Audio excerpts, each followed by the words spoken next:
One important element that defines my work on the INFJ personality, my work on personality types in general, is that I try to adopt, a particular method which is not too rigid, that tends to steer clear of static definitions of what types represent, in order to evolve towards something more dynamic and more fluid. Focus on type as a lens through which we can look at our current and future possibilities, rather than at what is our identity, what defines us right now. A friend of mine who's also a very good critic was, when he was reading the manuscript of my latest book, The Infinite Soul, was saying that I often talked about, people identifying as INFJ, and he took some issue with that. Now, it's interesting because in the first place, I thought I was doing well. Instead of talking about people who are INFJ, I was talking of people who identified as INFJ, and I liked that step of appropriating for yourself a set of descriptions of the INFJ that you resonate with. But he said even the whole idea of identity is like essentialistic. It's like a list of characteristics that you either possess or don't possess. That is actually quite true, and the reason why that really got me thinking, and I did edit the passages in my book, is that they are, if you like, indicative of what I call the finite conception of type, which is what I combat in my works. It is what I try to lead my readers away from, towards the infinite attitude. If this book is called The Infinite Soul, sequel to the Ecstatic Soul, by the way, which you can still get. It's a very well-reviewed book, analysis of INFJ consciousness and its existential manifestations. So looking at the inside of the INFJ mind. This book, The Infinite Soul, looks at the possibilities that INFJs have in the world today. A world is often hostile. And the Infinite Soul is a soul that has embraced this infinite attitude, breaking the, if you like, the bounds and the wedge of the box mentality. And we know that a lot of people who don't really resonate with personality types, one of their criticisms, when it's not the whole pseudoscience thing, it's that type is put you in a box, right? That you start limiting yourself. You limit yourself to what the description of your type are supposed to say about you. And some people fall into that trap. And so in this particular video, I will read an extract where I talk a bit more about what it means to take an infinite attitude, because for some people, they might think that infinite soul is just a metaphor, it's trying to make the INFJ sound like, they're immense or whatever. It's quite specific, and I want to also maybe give you a taste of the book, if this is something that you might be interested in, reading The Infinite Soul. Let me give you a taste then of what it might be to take up the infinite attitude and become an infinite soul, as it were. We can also call this the infinite step. So here it goes. One leitmotif of this book, which you may hold onto, is the idea that type blends into life. Type is life. It is both my life, your life, and our life as a community. Type is certainly not a table, it's not an article, it's not a list of cognitive functions. It's not even the most seductive definition.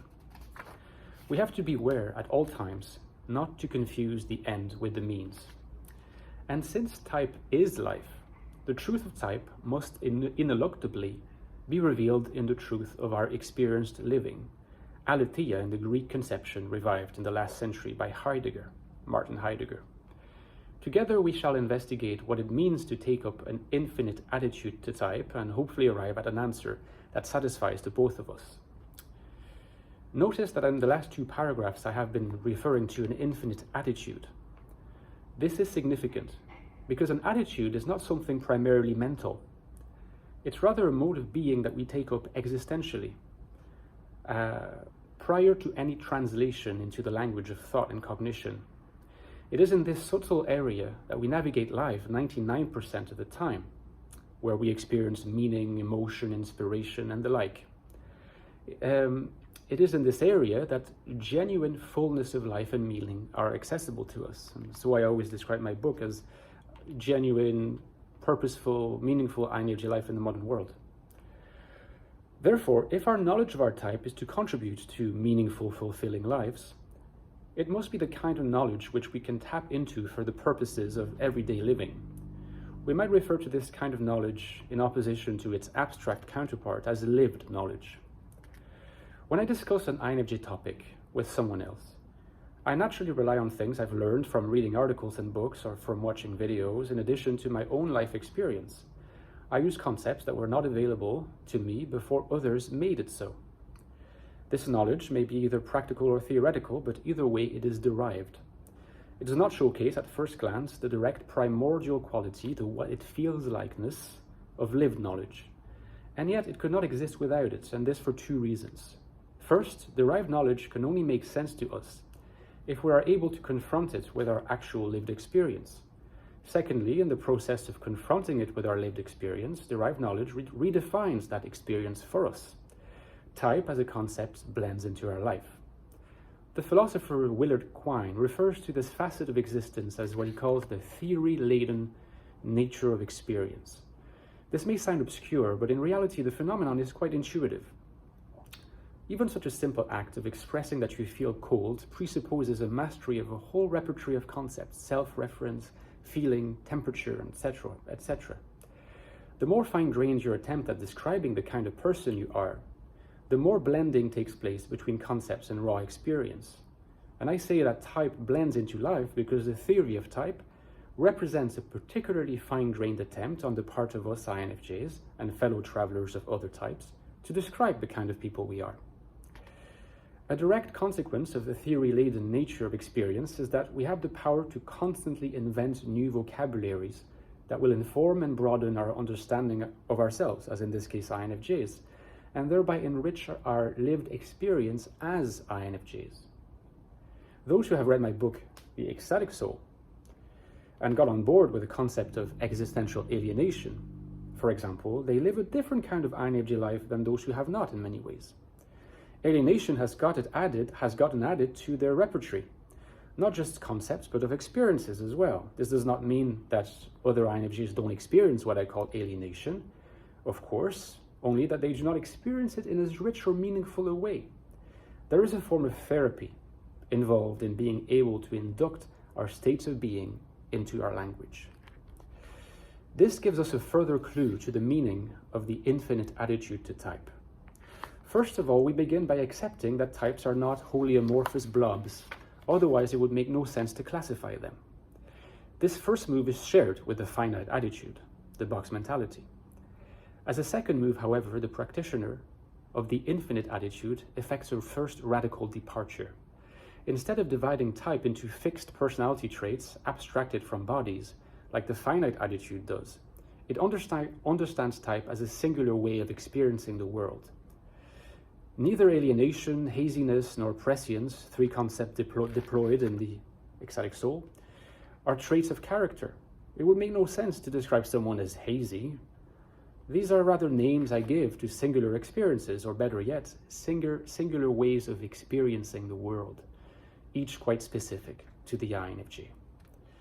We now come to the third step, which is almost, or in most ways, the most radical. This is the properly so-called infinite step.